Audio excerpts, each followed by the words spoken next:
Hello, everybody.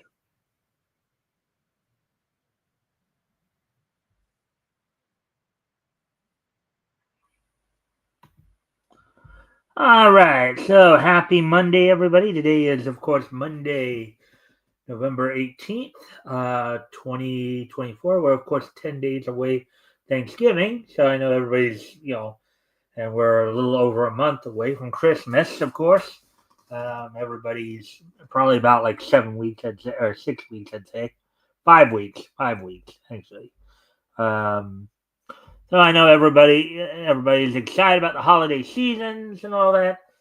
So of course we're gonna give people a chance to come in here really quick before we get started. As always, if you guys haven't already, if you guys can help out by liking and sharing the stream, see if we can get some more people in here to some nice friendly people in here to engage. That'd be appreciated. Also, if anything here grabs your attention, feel free to comment and or ask questions. I'll try to answer the question to the best of my ability.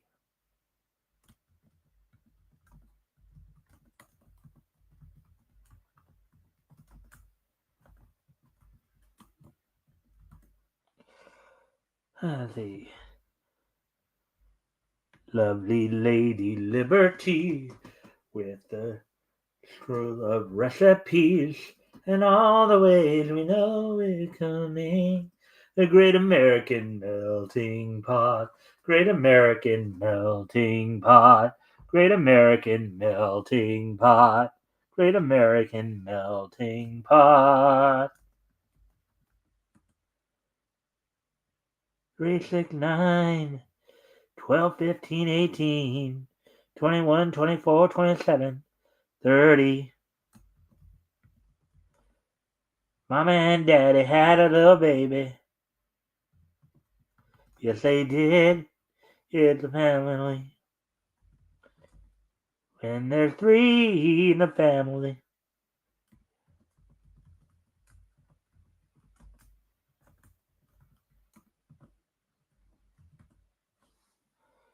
All right, so we're coming up on 3 minutes now, so I guess be a good time to talk about what's on tap for tonight. So, got a couple of articles we're going to go over from Bleeding Fool. Both articles from our old buddy Avi Green. We're going to, of course, they're both comics related. So one of them is talking about a Marvel Comics editor announces they're no longer interested in crossovers.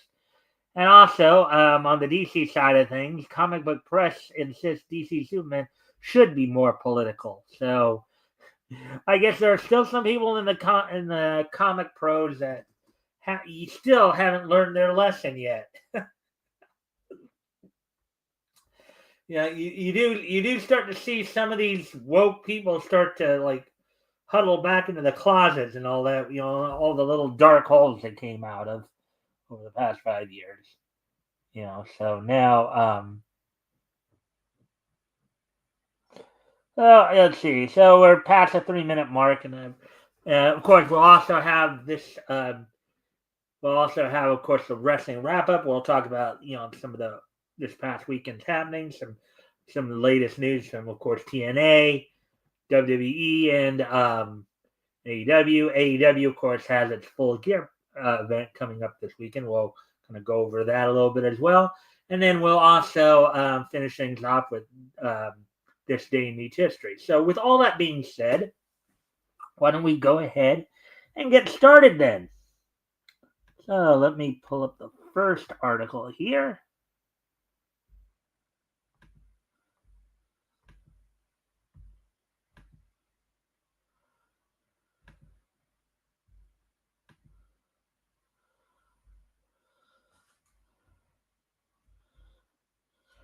All right, so let's get into this.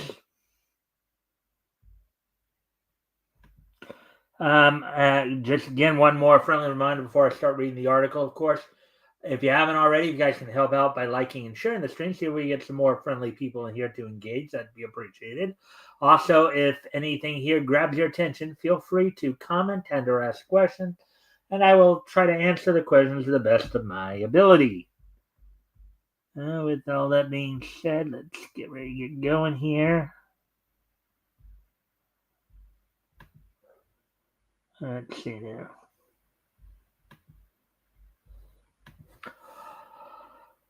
Marvel Comics editor announces they're no longer interested in crossovers. Article by Avi Green, published back on November 16, 2024, which was this past Saturday. So let's get into this. Marvel Comics Brain Trust Senior VP Tom Brevoort and EI. So these are the two guys that are pictured, and executive in charge CB Sobolski. According to Comic Book, the pretentious editor Tom Brevoort now claims Marvel's less interested in doing crossovers, either universe-wide or with different publishers, in contrast to DC, whom he claims does. And now this is from the article that Avi's referring to. Quote, Marvel isn't all that interested in doing a lot of crossovers, unquote. Marvel Comics VP and executive editor Tom Brevoort explained in his Substack newsletter. Quote, DC, for the last several years, has seemed much more open to doing them. But whenever Marvel does participate in one, there tends to be some reason for this internally, some objective that making a crossover helps us to achieve, unquote.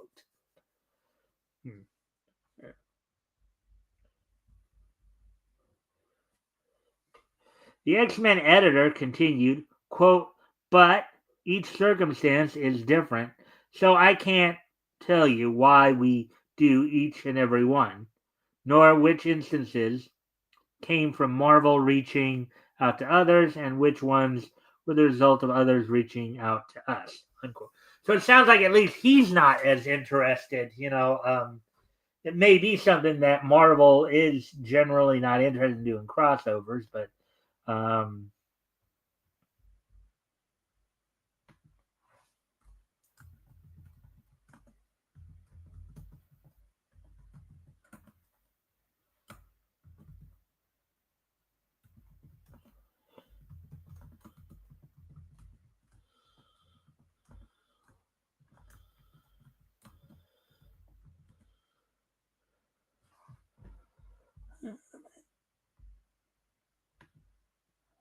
all right.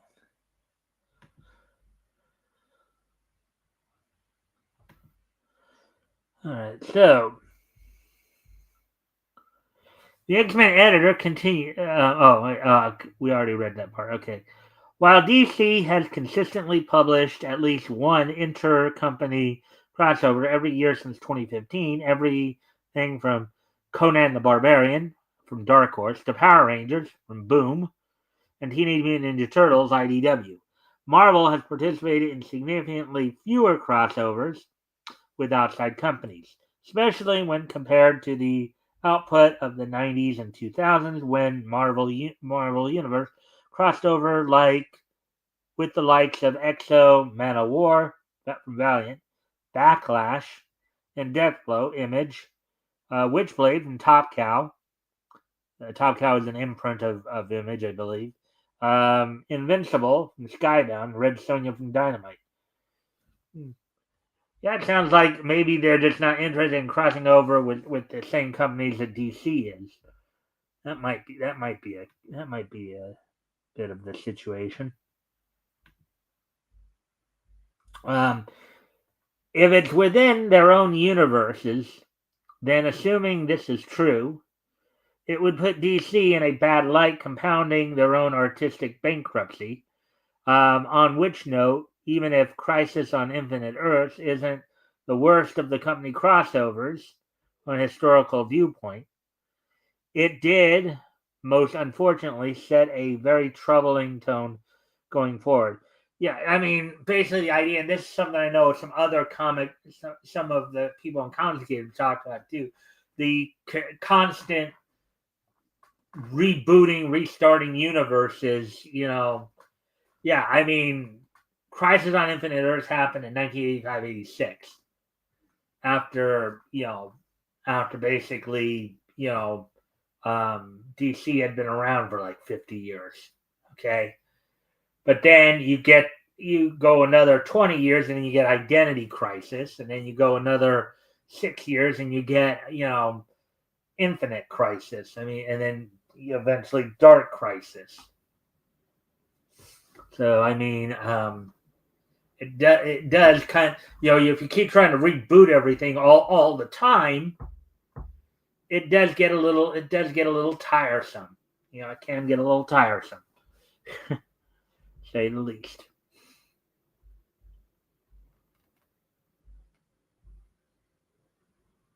That's when I find the cursor here.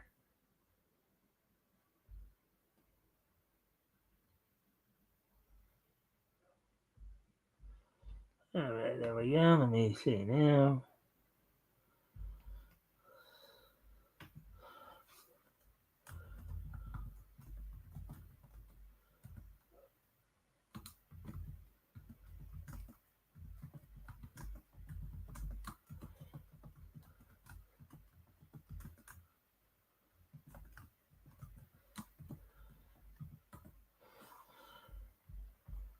All right, so let's see now.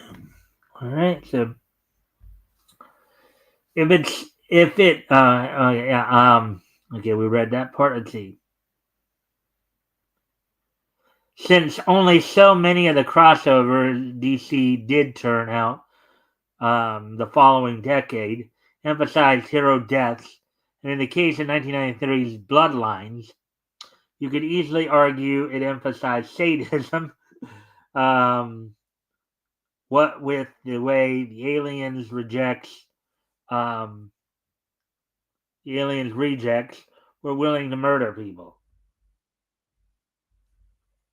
Whenever DC goes that far to be so excessive, and Marvel less so, it only has the effect of making the latter look better by contrast, even if their subsequent crossovers prove to be very bad in their own way. Avengers disassembled, House of M, and Civil War. Anyone? And I've heard these particular crossovers are not looked on fondly among the comics community. So, not to mention that Marvel's just as guilty of turning out insufferably violent stories that rival the worst of DC stories written for cheap sensationalism. And despite what Brevoort telling his correspondent, Marvel just recently developed an Aliens crossover with Avengers.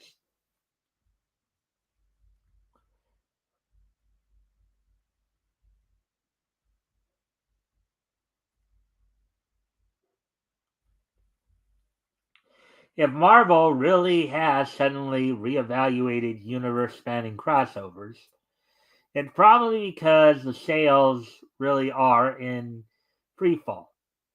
And if it's crossovers with different publishers, we're talking about here something to consider is that their woke approach of the past decade or so may have turned off some other publishers who don't want their products subjected to the same kind of PC Marvels going by. Yeah, I mean, other companies are seeing, okay, they tried this woke storytelling and it just bombed. People stopped buying, and of course they don't want to. They don't want to. Other publishers don't want to necessarily catch that disease, right? But DC's proven way they too can be very woke. And if it discourages some fellow publishers from working with them on a crossover, concerns would be justified. One crossover they did do many years ago was with the Kuwaiti publisher of Islamic propaganda comic, the 99. And that was a major humiliation. It would be foolish to think Marvel, under their current leadership, couldn't still do the same. So it's only if sales really are tanking that further crossovers would be considered less worth the effort. Um, and if more consumers are avoiding Marvel and DC's worthless modern products, that's a good thing. Yeah. Well, and we've heard this a lot from Yellow Flash, several times um, how even manga is doing better than Western comics because they're not having to deal with the Japanese don't sit there and try to infuse a whole lot of like social justice stuff or woke stuff into their comics. They just go back to what many of the older generation used to do, and that's just go out and try to entertain people, write a good story. You know, um, you guys have seen if you guys have watched the historical comic retrospect, we look back, and granted, sometimes like if you were here last night, we are talking about Metal had some things to say about some of the storylines we were going over last night. Yet, yeah, at least they were trying to entertain people. They weren't trying to push messages on people as much.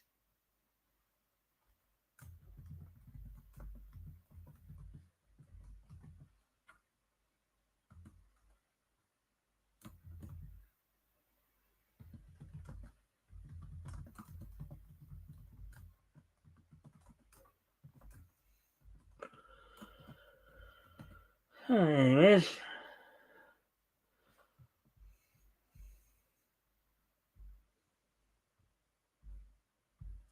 I'm just checking some things out here real quick.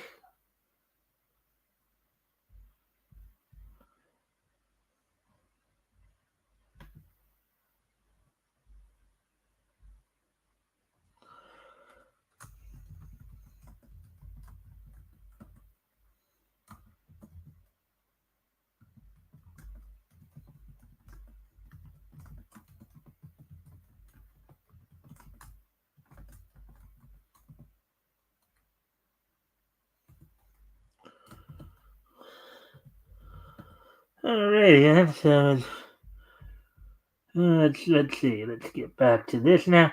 So let's move on to the next story here, and I believe this one's also from Avi. Some more critique on the current mainstream comic book scene. Comic book press insists DC Superman comics should be more political. Article by Avi Green published earlier today. A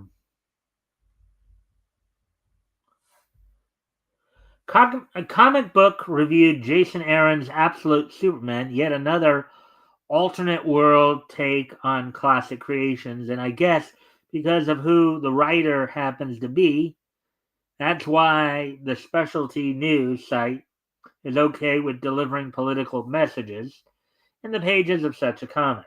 So now getting into the article from Comic Book here.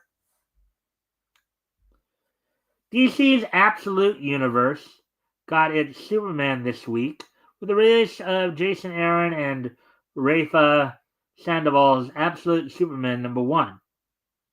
And while this new version of Superman does have some major differences from his main universe counterpart, differences that aren't just limited to the heroic figure himself, but the world he hails from and more, there are some huge similarities as well. Perhaps the largest of those similarities is just how moral and, to an extent, political the message conveyed by the character's stories and actions are.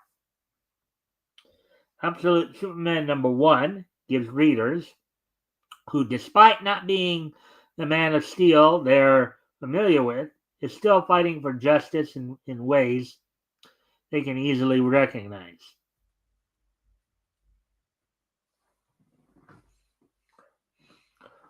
While the circumstances and details of Absolute Superman's story are different than the main universe hero, readers know fundamentally. This is from the review, by the way, of the comic here. The actions of the character are not. Throughout his nearly 90-year publication history, um, Superman has always been protective of Earth and its people, standing up for the common man against threats, including those posed by those with great power, and use it to oppress those without. Superman has always taken on threats such as fascist, racist, evil corporations, corrupt politicians, and more, in addition to otherworldly threats. Yeah, but they never made a big deal about it. I mean, yeah, you could go back to, the 30s and 40s, some of his early days. And yes, he was dealing with people like that, particularly with, the corruption and all that. But they never really, they never really, you know, they weren't like pointing the finger at you going, you bad, you bad, you bad, you bad, like they do today. It's the character's sense of justice and his strong moral code that is perhaps his most defining feature, and as such, makes him a genuine hero of the people. Not his superpowers. Let's see. Uh, anyways,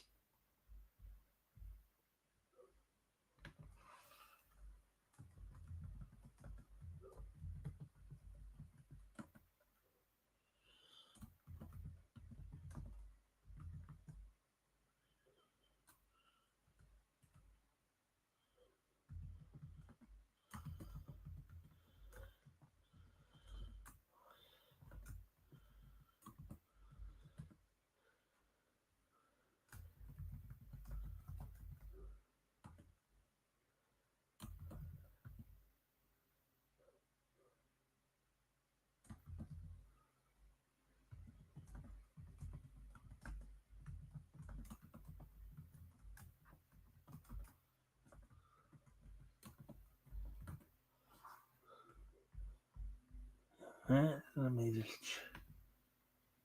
Yeah, okay. Now, obviously speaking again here. More recently, Superman has not taken on serious threats like racism and fascism because when the perpetrators are Islamist, suddenly political correctness must take hold. And when Dan Jurgens was writing The Man of Steel a number of years ago, he certainly demonstrated what side of the spectrum he was taking them then, which was victimologist, using protected class status as a weapon against otherwise civilized societies. Since the time Jurgen signed onto a petition in favor of the family of the infant kidnapped by Hamas on October 7th, 2023, Kafir Bibas, is it possible he's changed and reevaluated? Maybe, but if he's not willing to write any stories that serve as even a metaphor for the subject of Islamic terrorism, then Jurgens, for one, is demonstrating how in the long run people like him are failing to send a message.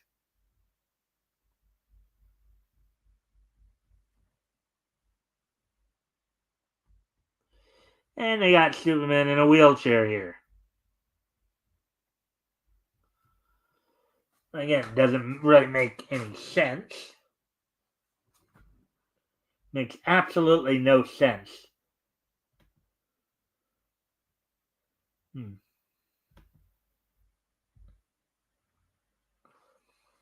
Most annoying about this article is how it simplifies and dumbs down its subject to make it sound like Superman's never been depicted going after common street thugs who are far from millionaires, but can still be quite murderous and racist.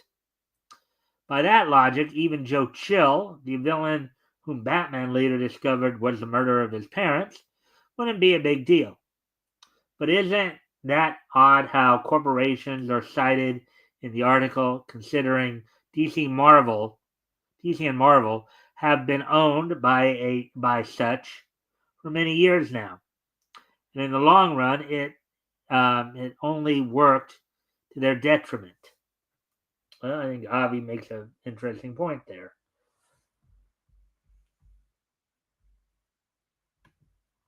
Hmm.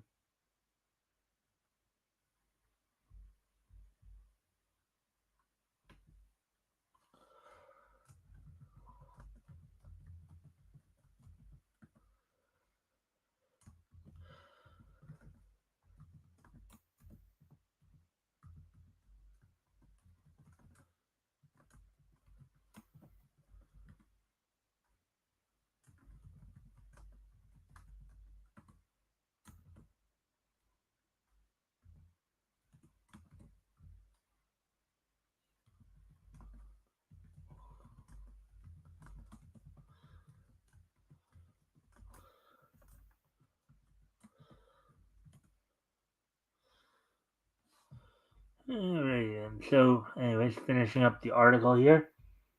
As for political messages, here's another problem. If the message is conveyed in Superman were right wing, these same news outlets would be decrying that to no end. Today, they'd even attack writers conveying patriotic messages, regardless of whether it's in the mainstream or independent productions. So it's hypocritical to defend political illusions in comicdom when they won't respect conservative influenced messaging in sharp contrast to liberal. All that aside, any story written by a writer as awful as Aaron is bound to is found better avoided. Bound to be better avoided. All right. Oh, there we have it. So those are the two main stories we have for tonight. So what we're gonna do now, we're gonna move on to the wrestling wrap up. So I'm gonna first off talk. I'm gonna go back and talk a little bit about Thursday's TNA Impact, as they're of course as they're preparing for their upcoming Turning Point pay per view a week from this Friday on the 29th. Um,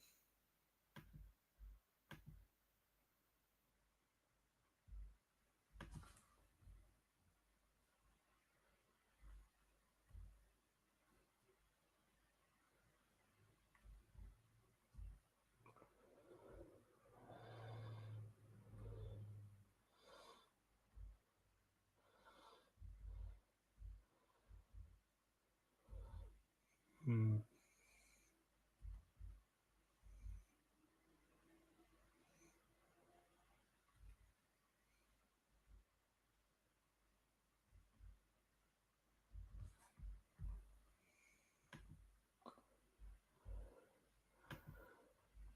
I'm just getting into some of this here.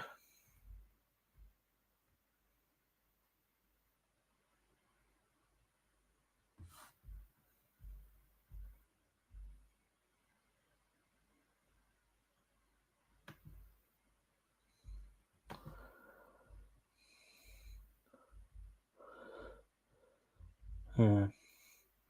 All right. So from this and before I do talk a little bit about what happened on this past Thursday's Impact, of course, some news did come out over the weekend that TNA star and former TNA World Champion Josh Alexander has announced that he will no longer be taking indie dates. So some of the guys with TNA would also, to help supplement their income and all that, would also take indie, what they call indie dates. In other words, these are, basically, you know, like localized companies that would,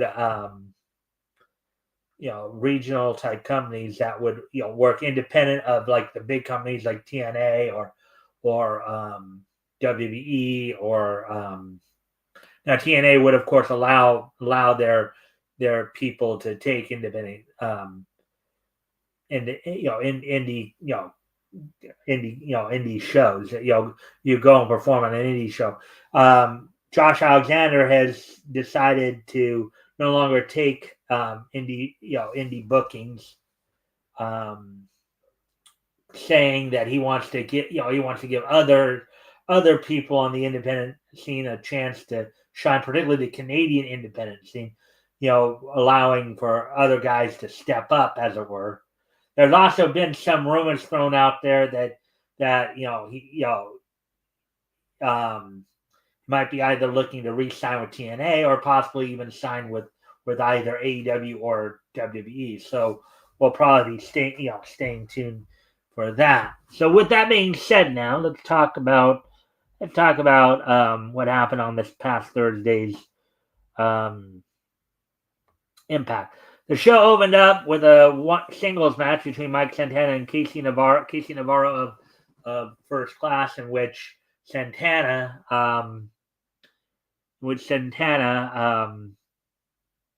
defeated Casey Navarro in just under 6.5 minutes.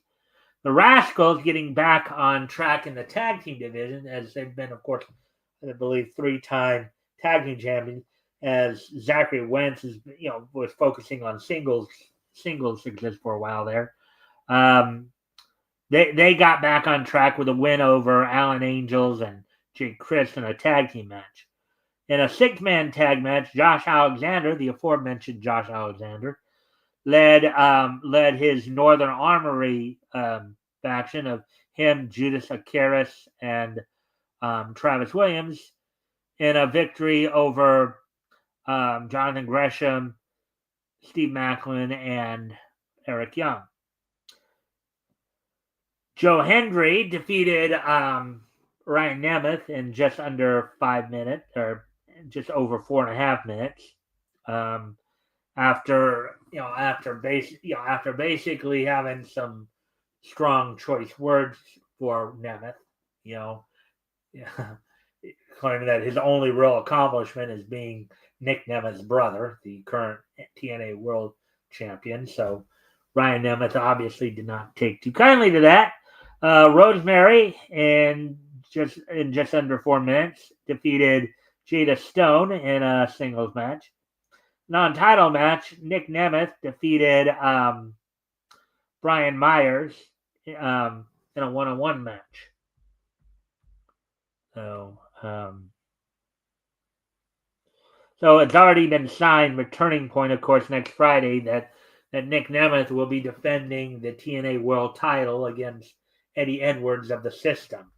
Eddie and his wife Alicia were, of course, both in the corner, in the corner of Brian Myers, till of course Eddie was thrown out, and then Alicia was carried out by Joe Hendry, who was doing commentary during the match at that time. So now with all that being said, let's move on to, of course, some WWE news. They continue to prepare for next Saturday's Survivor Series.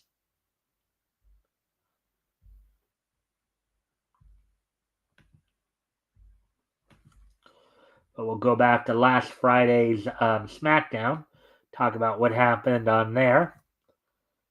They continue to build up towards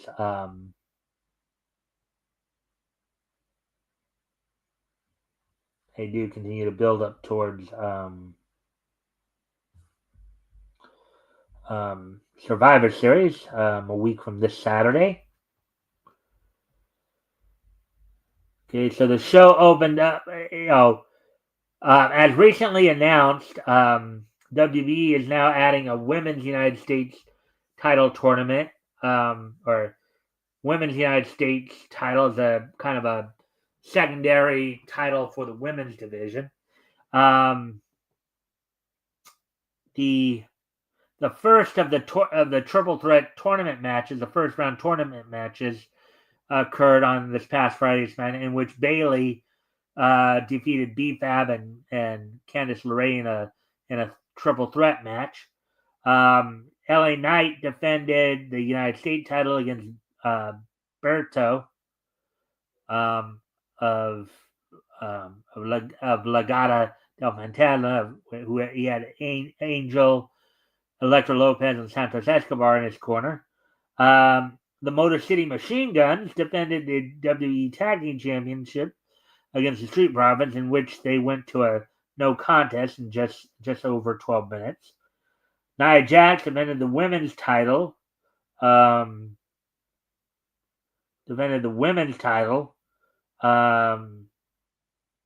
Against Naomi, in which she retained. Naomi is also part of the women's U.S. title tournament as well. So be looking for that over the next few weeks, as I believe they are going to try to. I think the finals of that tournament will be held at next month's Saturday night's main event on December 14th. So now we and of course there are some issues people are having with potentially as Netflix is preparing to have the WWE on starting in January. There's some people who have found some issues with the streaming service doing that, but they look to have everything ready come January. So now let's talk a little bit about AEW. As of course they had their Collision event on Saturday. As this Saturday, no Collision because they'll be doing Full Gear this Saturday. But let's take a look back at this past Saturday's Collision. So the night opened up with Mina Shirakawa making her return to AEW as she defeated Harley Cameron in just over 8 minutes. Daniel Garcia defeated Johnny TV in over 9 minutes. Johnny TV had the M&M collection in his corner, Mansoor and Mason Madden. But during the match, Jack Perry, who will be Daniel Garcia's opponent this Saturday at Full Gear for the TNT, they'll be defending the TNT title against Garcia, came out and started dragging Matt Menard, who was doing commentary for the match, and then trying to get inside Garcia's head, decided to attack one of his best friends in Matt Menard. This led to, of course, Perry dragging Menard to the back area, trying to chain him to a truck, going to drag him out until Daniel Garcia, of course, made the save. And then Menard and Garcia turned it around on Perry, chaining him to a bus and taking him for a drive. Then you had Shelton Benjamin of the Hurt Syndicate defeating Commander in just under 10 minutes. Powerhouse Hobbs made an impressive return, singles action, as he in about 3.5 minutes took out Bulk Bronson of the Iron Savages. And in a Full Gear, in the last qualifying tag match for the four-way tag team championship, held at the Acclaimed of Anthony Bowens and Max Caster with Billy Gunn in their corner, defeated the team of La Facción Ingobernables, Rush and Beast Mortos. And we'll talk a little bit more, so now we have the 4 teams and we'll talk about that in a moment here. 4 teams will go run down the entire card. And the main event, in a no disqualification match for the women's world title, Mariah May successfully defended it against Anna Jay, including their series. with Mariah May promising a champagne ceremony with Mina Shirakawa at Full Gear. Now, as we finish up with the wrestling wrap up here, now to talk a little bit about what will be happening this Saturday.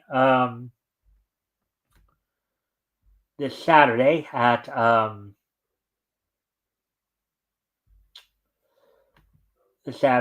during the pay-per-view Full Gear. So just letting you all know what's going down here. Full Gear, of course, will be taking place from Newark, New Jersey, from the Prudential Center in Newark, New Jersey. They already signed for the 0 hour pre-show on YouTube. QT Marshall makes his return to AEW as he'll be taking on Big Boom AJ. So that'll be on the pre-show, and then on the show itself from the Prudential Center in Newark, New Jersey. As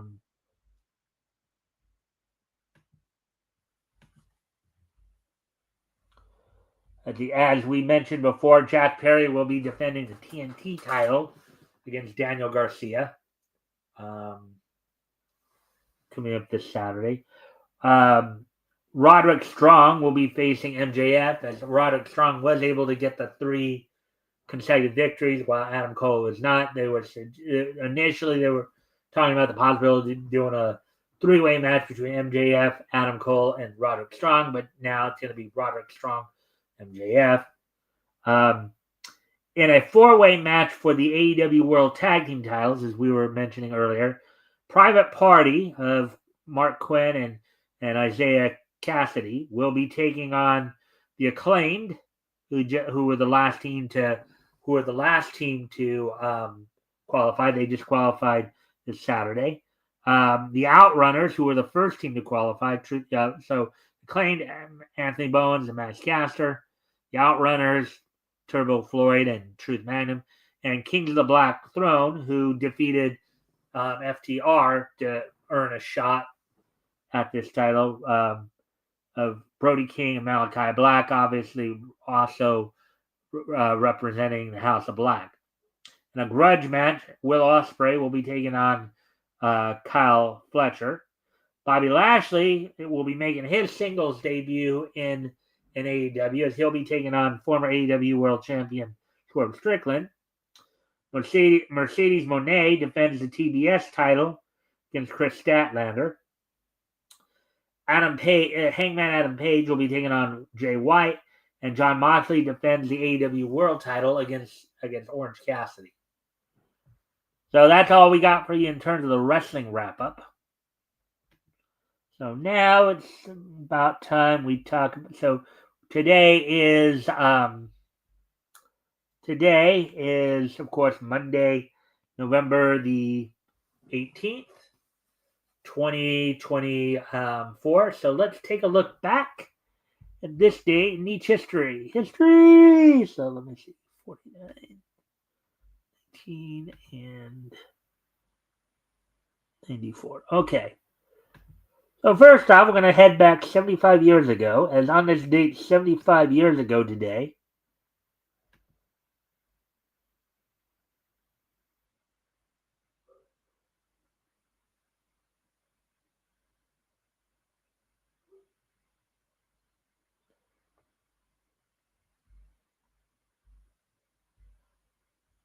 anyways,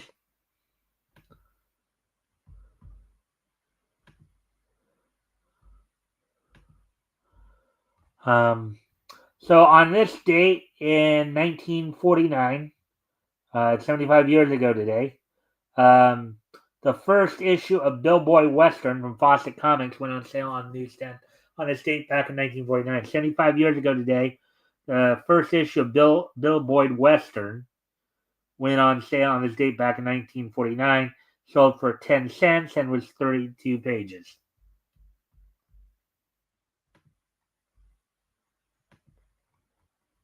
So now, moving ahead to 1994, on this date in 1994,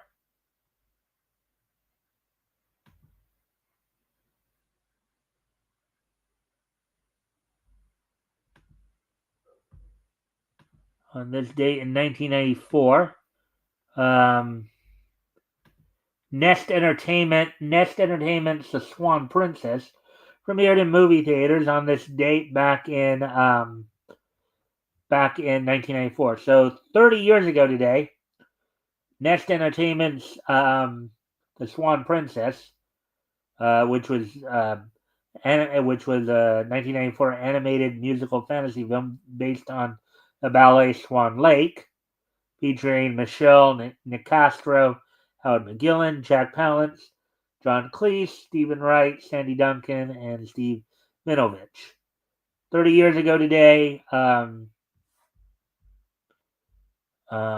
Swan Princess from Nest Entertainment premiered in movie theaters on this date 30 years ago today. And finally, 5 years ago today, on this date 5 years ago today, WB held its go home Monday Night Raw, the TD Garden in Boston, Massachusetts. It was, of course, the go home Raw before that year's Survivor Series. Let's see. The main event saw the Viking Raiders versus Randy Orton Ricochet, and in a no contest with Viking Raiders retaining the Raw Tag Team Championships. Asuka defeated Natalya. Kevin Owens and Drew McIntyre went to a no contest. Let's see. Seth Rollins defeated Andrade by DQ. And the show opened up with a women's tag match in which Becky Lynch and Charlotte Flair defeated the Iconics. So with that, I do thank everybody for being here tonight. I hope you all enjoyed the show. Of course, in a little over an hour here, go over to the Vomitorium, as they'll be having their Super Sentai Showdown show tonight at like 7. At, I guess 7 Pacific, 9 Central. You guys might want to go check that out. And also, of course, we'll be back tomorrow with more Neach News, as well as this Sunday. This Sunday we'll be taking another trip down Comics History Lane, as I'll be joined by Rick Piper of Cross Comics, as we'll be looking back to comics that went on sale in March of 1940. April of 1940. We'll be looking at Speed Comics Volume 1, Issue 9, and Champion Comics Volume 1, Issue 8 from Harvey Comics. So with that, I thank everybody for being here, and I hope to see everybody back here tomorrow. Bye.